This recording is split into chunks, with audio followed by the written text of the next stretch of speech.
G'day, Tragic here, and this is my tutorial for the Lord of the Ring living card game plugin for Lackey.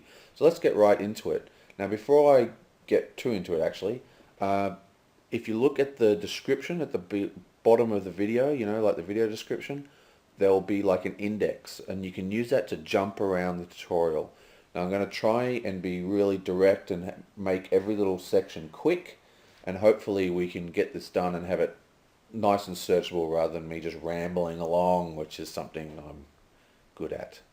So first thing we need to do is install the Lackey, and it's very easy. You just go to LackeyCCG.com and you'll note that it is multiple platforms. It can run on the Windows, Mac and Linux. The iPad version is currently in final beta and it'll be out really soon. And the Android version is slated to start development soon. So mobile phones, pads, all that junk coming. Now what's cool is you'll note that it isn't a install. I've just downloaded it to my desktop and you can just extract it and you run it from whatever directory you extract it to. There's no install. If you want to make in Windows anyway, if you want to make a shortcut, you can just right click, drag, create shortcut and add that to your menu or your desktop or wherever you want to, you know, put it. Anyway, so once you've downloaded it, just double click on it and it will load up. I'm just going to click on Don't Show It Startup. That's these little tutorials. And it's really simple. Basically, you'll see a button here that says Preferences. Just click on that button and then you'll see this sort of big box area here. Okay, and it has two buttons in it. This one and this one. So just click on this button and come down and select Lord of the Rings LCG and you'll get these buttons here. Now these are your resolutions. Now these do make a difference. I'm going to select max, but if you find they're too large, just delete the plugin and then re-download the high version or the medium or the low depending on what device you're using. So I'm going to choose max and then just click the install button here. Click. And yeah, well that's it. It just starts installing. Okay, so that's done. And you'll know it's done because you'll see a little autocomplete down here and you'll see a little, there's no green text in this little bar here. And then all you need to do to actually load the plugin is click on this browse, click on Lord of the Rings and click on choose. Boonk. And now it's loaded up. And this program, this plugin will stay loaded every time you load the application. Now, a couple more quick tips to get the most out of the plugin. Just go to Preferences and then in Preferences there's a button here called Miscellaneous.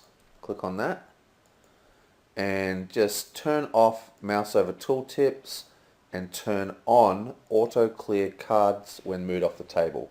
Basically that means that if you move a card off the table when it's covered in, you know, counters, it'll clear the card of all counters. I just find that a lot easier. You don't have to click it, I just recommend it. Then the other thing you need to do is go into player profile and just enter your name. So I'm just going to type in here Tragic. Ooh, get away. And you don't need to put your email in. And down here you'll have Violet. I just click that and select orange. And in public note, you don't have to put anything in here, but what I like to do is I just list the games that I am always looking for. And you can do whatever you like. The point is, if you put it in here, people, you know, you can write whatever you want in here, but if you put in the games that you're playing, you might get asked to play games that you're not currently got that particular plugin loaded. Okay, the last thing is that you have a browse for avatar. So if I just click this, you'll have a list of avatars that you can choose from, but it's best to use your own. And if I just go to my desktop, here I have a small 60 by 60 image. I'm just going to cut that if I go into the LackeyCCG, there's a directory called images, directory called avatars, just paste that in, and we're done. Now go back here, I click on browse, and I can select my image. Boom. And there we go. And that is it. That is the application is set up and ready to use.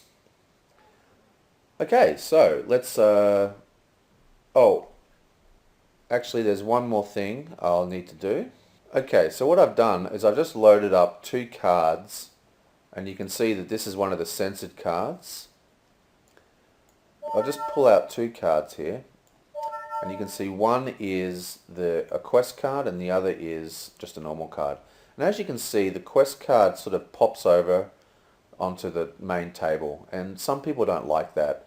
And I've had people ask me about this, and it's very easy to fix. All you need to do is drag the window like so, and then it doesn't pop out. And unfortunately at the moment, that's the only way to do it.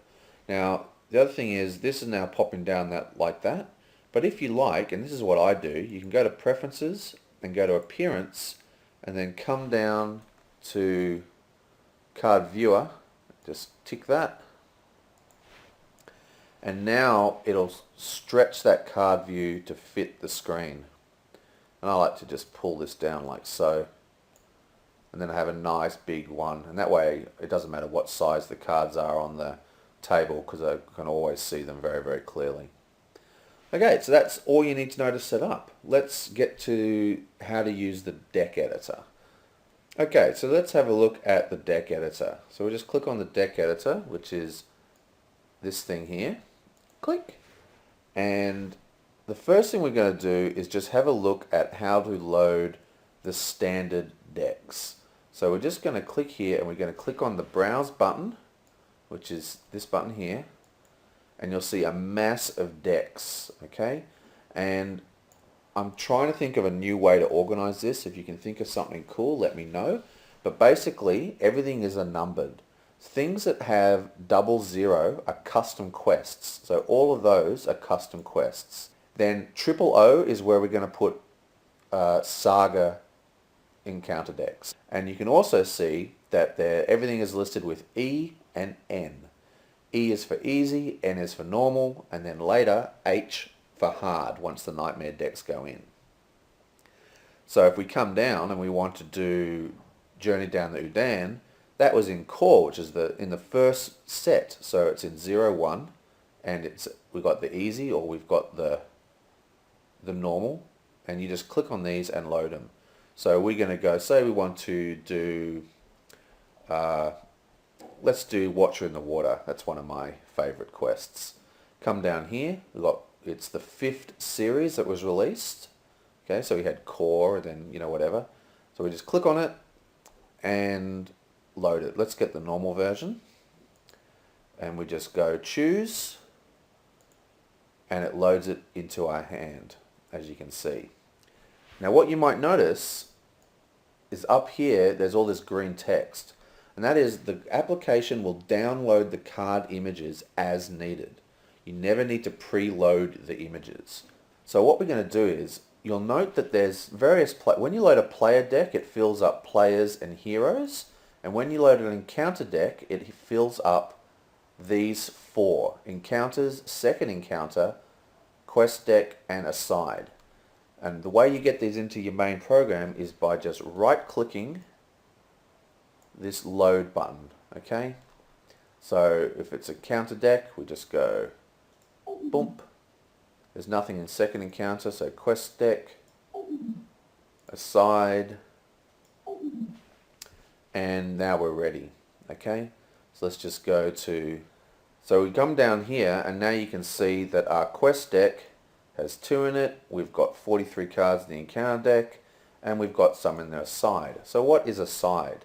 If you click on, so say let's just go into the quest deck. Okay, so you can see how that's grey. That's because it's currently downloading the actual images. There, it just popped in. So I'm just going to drag it over here. There's 2 ways to handle the quest deck. The first way is letting the program handle the draws, and all you need to do is just put it in order. So the 1 is the first one on the left, okay? And then that's 1 and then 2. And that way, if you use the draw quest button, okay, which is here, it'll draw it to the table. And that's one way people like to do it. The other way is some people like to just drag the whole quest out onto the table like so, and just stack it and do it sort of like a real game. You know, that's actually how I like to do it. But some quests now require you to shuffle the quest deck. And this way you can, you know, say you're playing, I think it's Foundations of Stone or whatever, where you get lost in Moria. You can just drag this into the quest area, shuffle it, and draw one quest deck. Okay, so regardless of that, you'll note that most quests have a setup. Like for example, this one says remove the Watcher and the Doran Duran from the encounter deck. Okay, and if you come down to a side, all those cards are always pulled out for you. So let's just pull the Doran Duran out and the Watcher. Not that we need them, I'm just demoing that that's where they are. Okay, and that's about it. And that's how you get the encounter deck functioning. And right, so let's just show a more advanced deck. So I'm just going to go new game. New game. Let's drag this over here so it doesn't get in the way. I'm going to click on the deck editor, and this time I'm going to load. I'll load the Battle of Lake Town. Choose. Okay. Again, it's just going to download all the things I need. So encounter deck, let's go right click. There's encounter deck 2, so we go right click, quest deck, right click, and aside, right click. And then we just go to solitaire. And now all we need to do is grab the quest. So we go to the quest, or we've just got to wait for it to download. We'll just quickly wait for that. Okay, so that's downloaded. Or most of it anyway, and we see we've got 1A, 2A, 3A, so we can just start playing. So I'm going to use the hotkeys this time, so we just go F7 to draw a new card, and it says shuffle all copies of Smug into a separate Smug deck, and that's already been done in the second encounter deck, and there are all the ones there. So if I reveal all these, this is the Smug deck.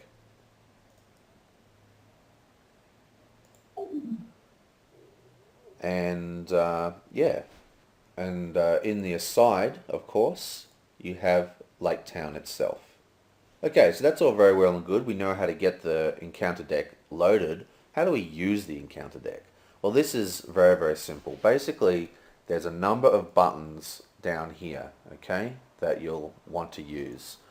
We have refresh, draw, draw encounter, draw shadow, draw quest, draw encounter 2, draw shadow 2, take control. And I'll show you what all these do.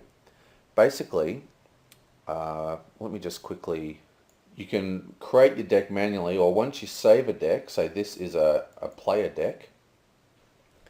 This is the deck that I used in my video for Journey Down the Anduin. Basically, you just click on it, hit choose, it loads it, and it loads into the player deck and the heroes. You put your heroes here. And then all you need to do is click this load entire deck to you button. And that'll load the deck, but it will not wipe out the encounter deck that you have already loaded. Okay, so now I've just loaded up a player deck as well. We'll just go through what all the buttons mean. So these are all the buttons here that are the main ones you're going to be using. Okay. So for starters, double click will just tap the card. Okay. If your cards are tapped, you can click refresh all, and that'll refresh all your cards. And your cards, I mean all the cards that you control. And then there's draw, which obviously just draws a card. Okay. Then you have draw encounter, and this will draw an encounter card from the top of the encounter deck. You know, this is like when you go into the staging area and stuff. If you click draw shadow, it'll draw a shadow card from the encounter deck, you know, and this is how you do, you know, attacks or whatever. Then we have the draw quest button, which will draw the next quest in the line, if you want to do it that way. And then we have draw encounter 2, which draws exactly the same, just draws an encounter, and draw shadow 2, which will draw a shadow card from the second encounter deck. And that's pretty much all the major buttons. The only other real buttons you might be using, if you click on a card and you press, well, like, basically see if I tap this card here, and then if I tap all my guys, and I hit refresh all, you notice it doesn't untap. But if I click on this card and I hit take control, I now become the controller, and it will untap when I untap. And that is pretty much all the card functions. You got tap, and then you can bring out the different cards from the different decks with these buttons that you see here. There's some more buttons down here that you might be of interest to you. So we'll just quickly go through them. Firstly, we have save and load. Now this is what really separates Lackey from Octagon, is that it's got save in it. So anytime you want to save, just click the save button, and you're fine. Then you've got draw 6. This will draw like a starting hand. So if I stick this back in my deck and I do draw 6, I'll get a starting hand. Okay, it's all very well and good. I don't like that, so I could hit the mulligan button. Mulligan. And it will mulligan it for me. Then there's a coin toss button, which will flip a coin. There's a die roll button, which will roll a dice. And then there's a choose button, where the computer will automatically choose a first player. And they're pretty much all the buttons that you're going to be needing. Now, what else? Oh yeah, now I'm just going to do the other hotkeys. See, basically there's a whole bunch of buttons down here for adding resource tokens, wound tokens. So we've got add resource, add wound, minus resource, minus wound. But it's much easier to use hotkeys, so I'm just going to demonstrate them as hotkeys.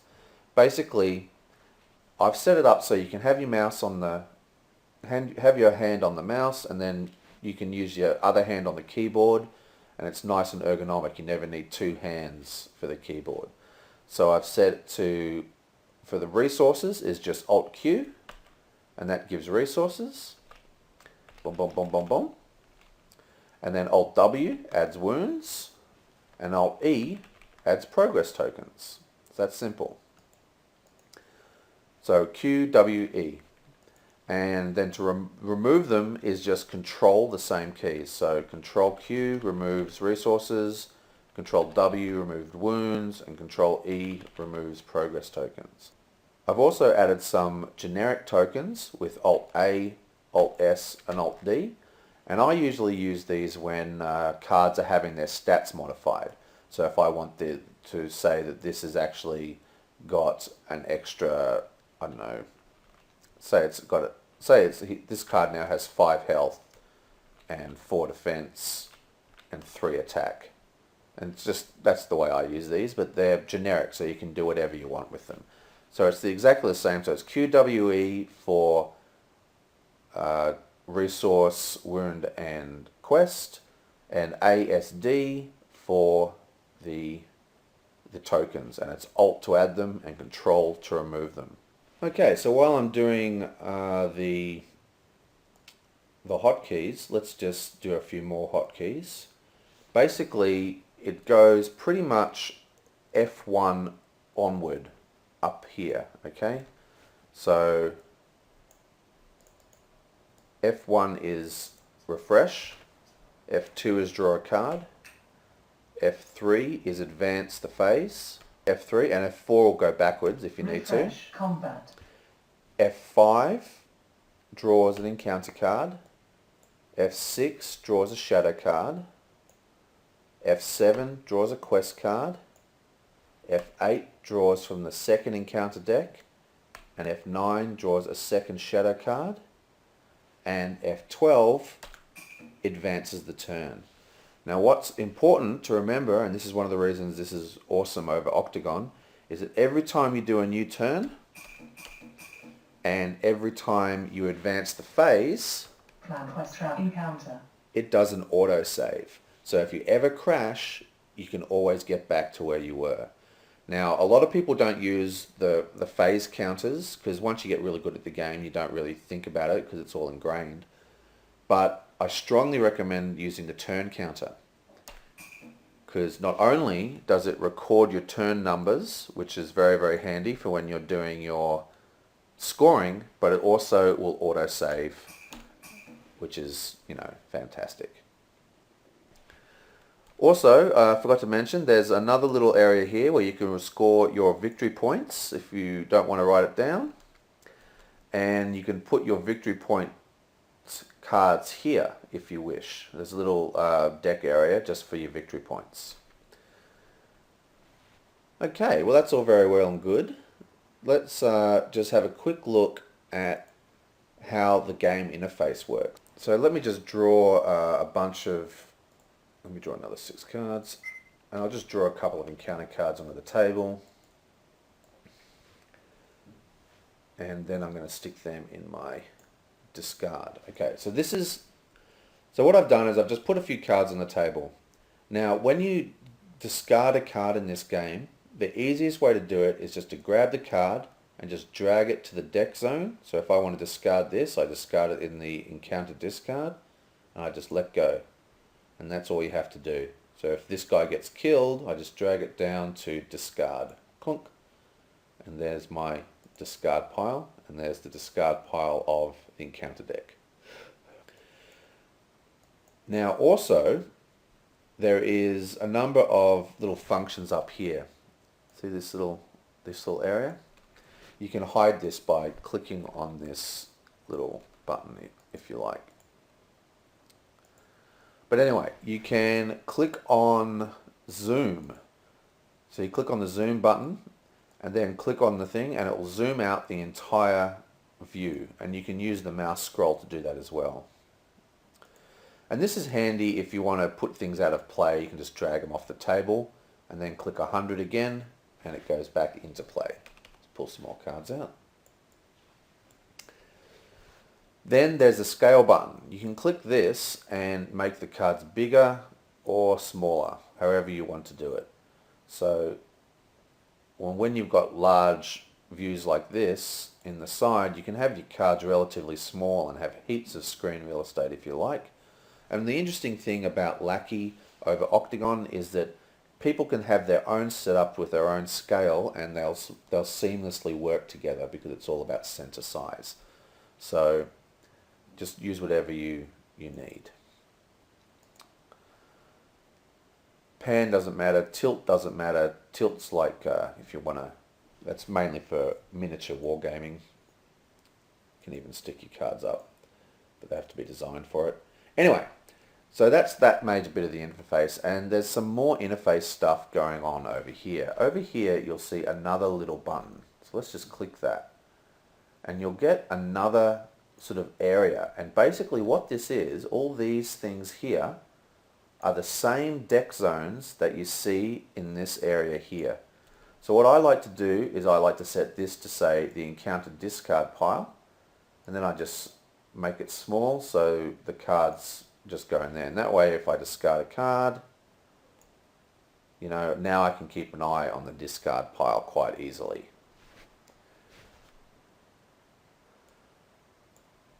Also, there'll be another, I won't go into sound share, there's another area called tokens, and there's a few tokens in here. There's a first player token if you wish to use it, okay? But if you're using the turns, like if you just look down here, you can see it's my turn, and if I press F12, it is now dummy player's turn. F12, my turn, and so on. And if you have like 4 players, it'll go through all of them. So you don't need a first player token if you don't want to.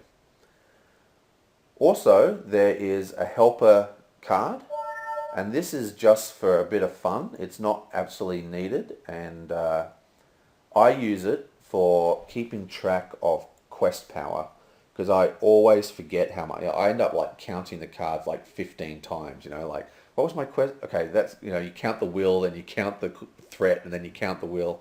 This way, when I count the will, I can use Alt Z X C and add the will as a number to this card. I can use C and I can use Z, and this is just a way of adding a counter where you can record various things, and I find this very handy when you have lots of questers. You know, sometimes in multiplayer games we have one of these each. Other times we record the 3 different colors being the 3 different people's quest power. This makes it a lot quicker, especially when you're committing with the same characters every time. So that's just something to keep in mind. Okay, so there's not a lot else really to take into account. There is, of course, deck scrying though. So say we have a card like Denethor, you know, and it says let's scry the encounter deck. So we can right click on each deck zone and you'll have a number of options. You have shuffle, reveal all, okay, that's to look at it, and then you've got, so I can reveal all, you know, search for a card, and then I can right click on it again and go reveal none and shuffle, and it will shuffle it. Or you can do reveal to, so I can go reveal to tragic, top 5, chunk, and these are the top 5 encounter cards, and this is only visible to me. Everyone else will see the card backs. And while we've got this window open, we can do all sorts of stuff. We can rearrange them in order. We can drag them to the table. And then there's a number of buttons. So we can, when done, send to top, and then send to zone, and then shuffle or not. So we're going to send it to the top of the encounter discard, and actually let's send it to the top of the encounter deck and don't shuffle, and we'll stick it in the order we want, like so, and then just go done. And now if we press F5, you can see that the card comes out in the order we want. So that's a very, very handy thing.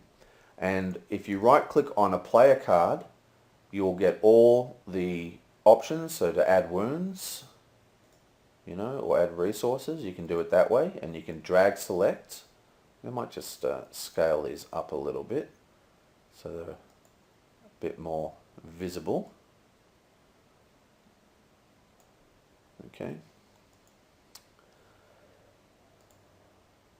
So you've got all these options here, and you also have down here you have send tos, so you can send it to your discard, and that is a way you can delete it. Instead of dragging it to your discard, you can just right click and then go send to discard. You've got set your threat, you know, all the kind of stuff you need.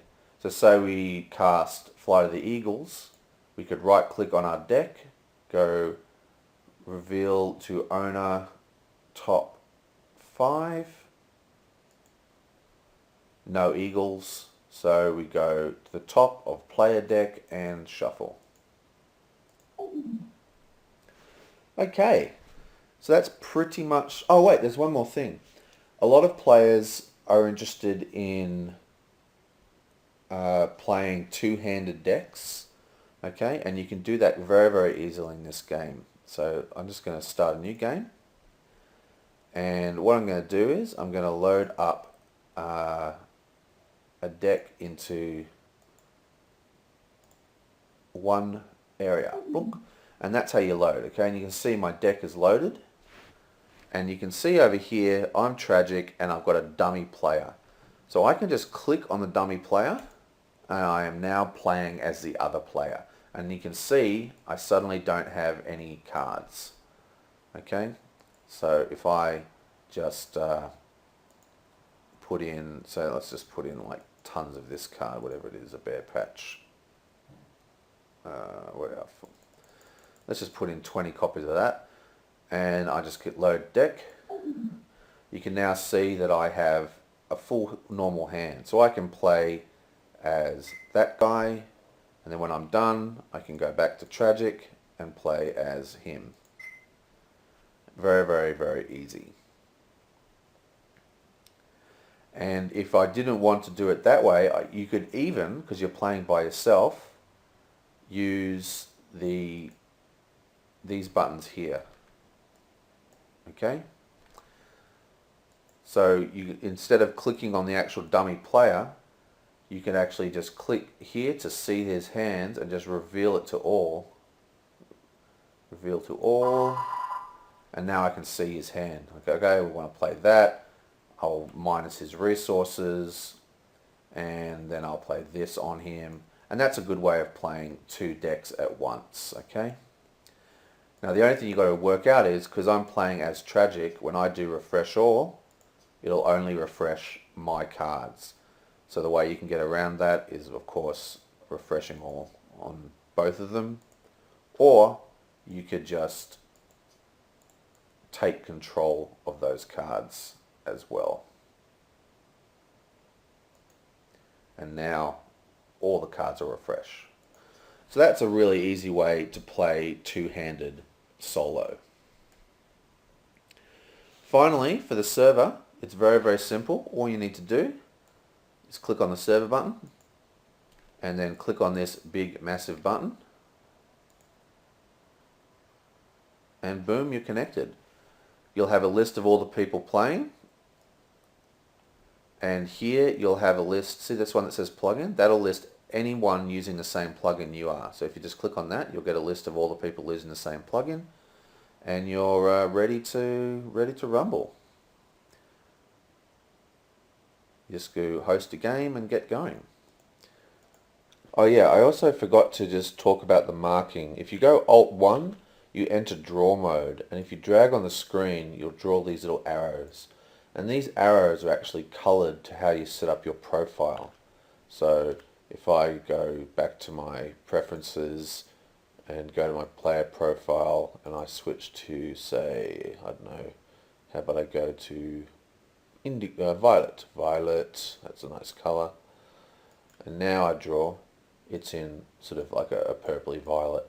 And this is so you can draw over things. So a single click will put an X, or you can drag. And then, so it's Alt F1 to enter draw mode. And then, so it's Alt 1 to enter draw mode, like so. And then it's Alt 1 to exit draw mode. Now I can see, I can drag boxes on the screen. And it's Alt 2 to clear markers, to erase everything. And that will erase both yours and your partner's stuff. But this is really handy, like, you know, okay, why don't you defend against that guy and I'll defend against this guy? And, you know, it's very, very handy for working stuff out. One more thing. Now, I could have included this in the plugin, and I may do it in the future. But say you're playing a particular quest. Like say we're trying to beat Lake Town, okay? So we've got Lake Town loaded. We've loaded it up. Okay, so now that you've got Battle of Lake Town set up, you can actually just type into the chat window /save and any kind of name you want.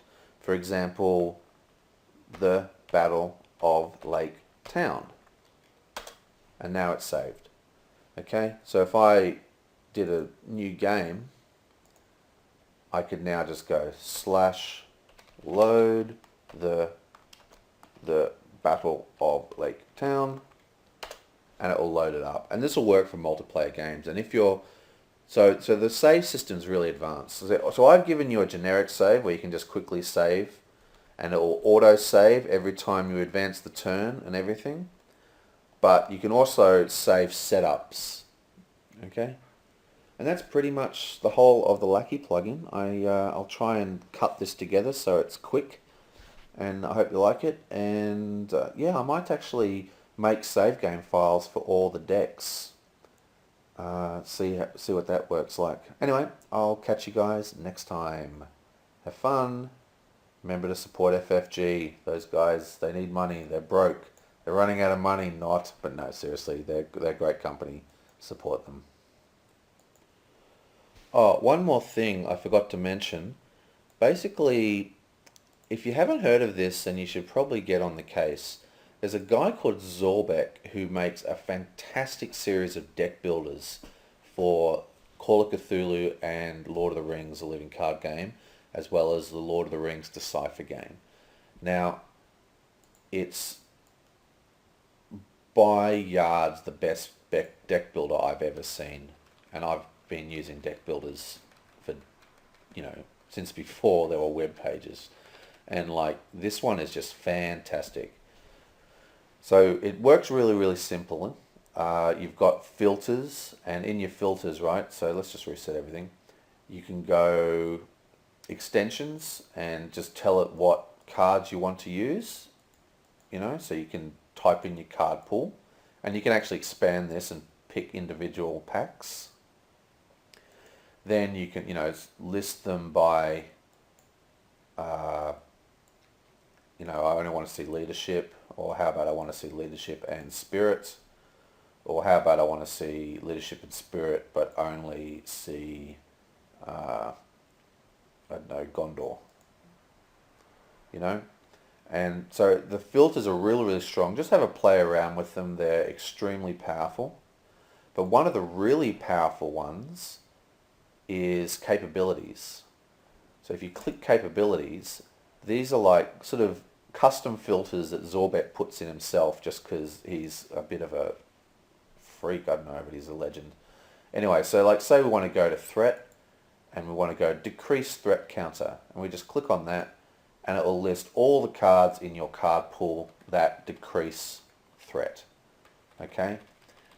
And these global capability filters are really, really powerful for just pinpointing key conceptual cards for your deck design.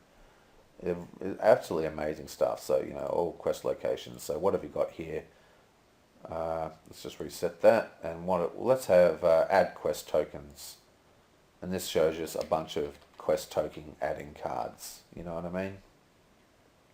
Now, add location tokens. Boom. Okay? And you can see these cards pop up.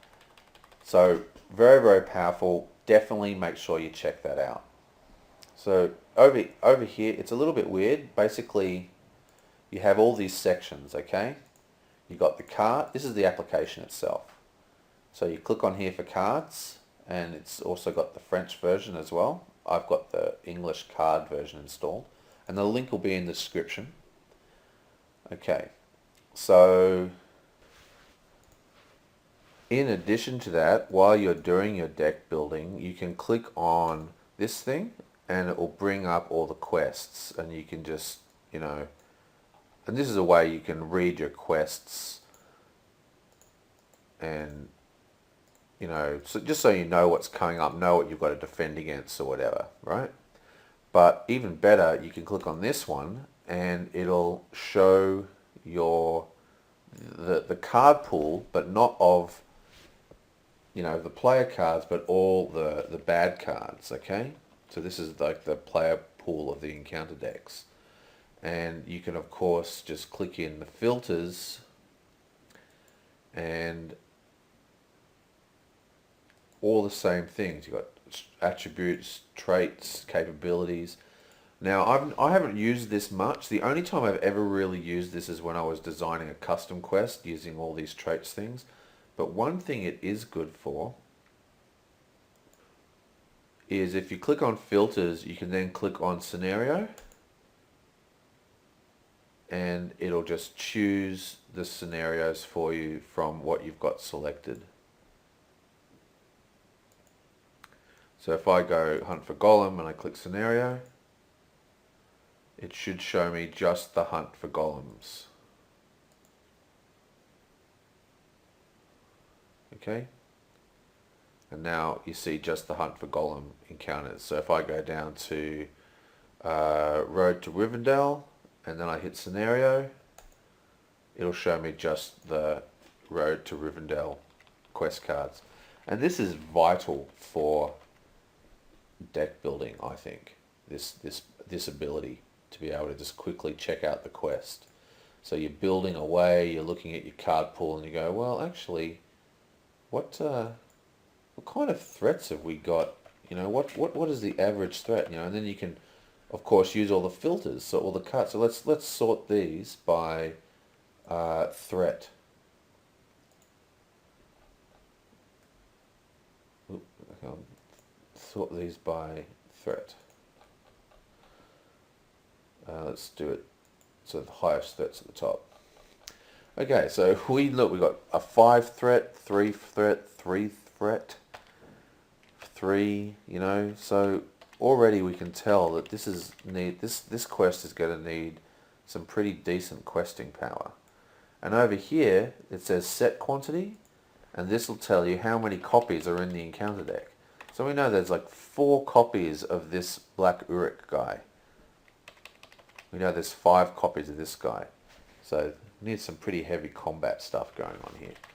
So anyway, yeah, really awesome feature of the deck builder.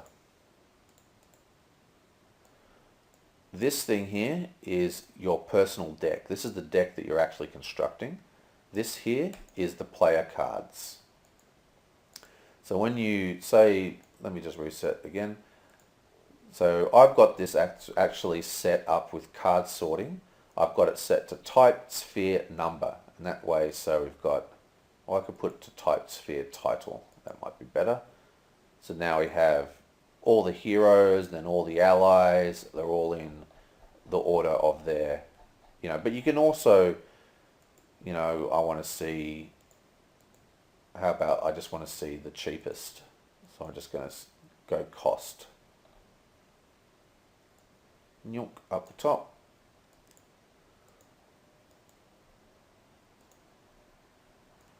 And where's my cards? Oh yeah, I've got to click on this to get cards.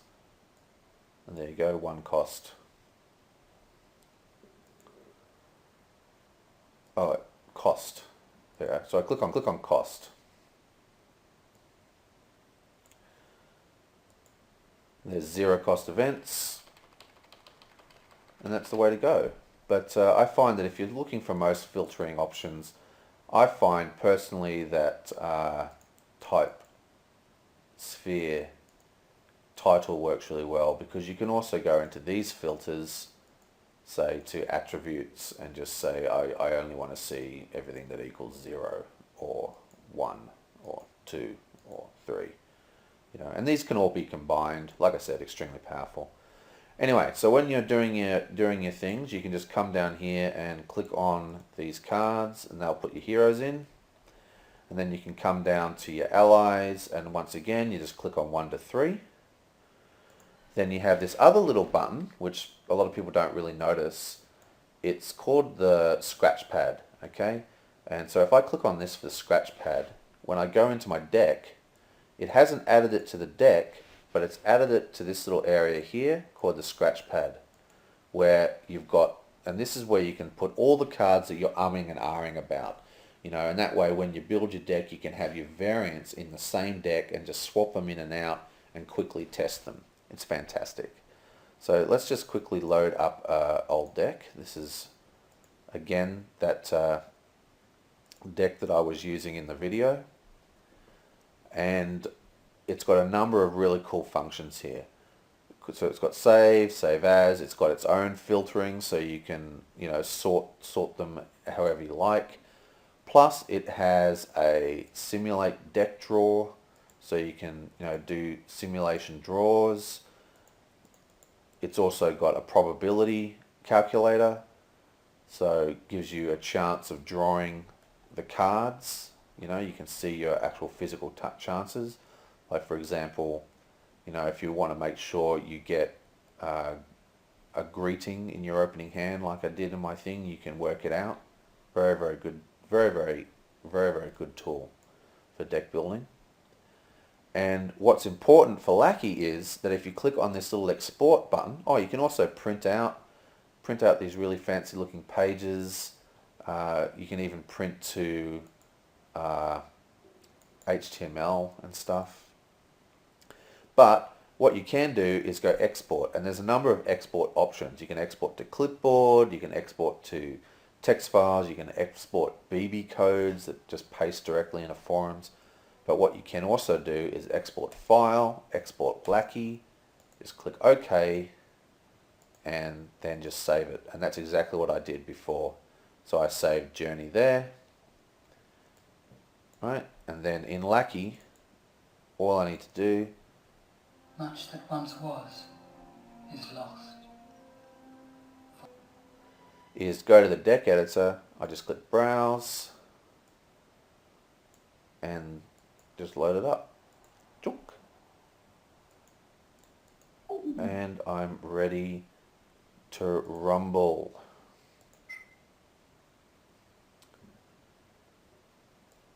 Okay, so that's the plugin. That's the deck editor. Hope you guys enjoyed it. Have fun. See you next time. And I mean it this time. I'm actually hanging up.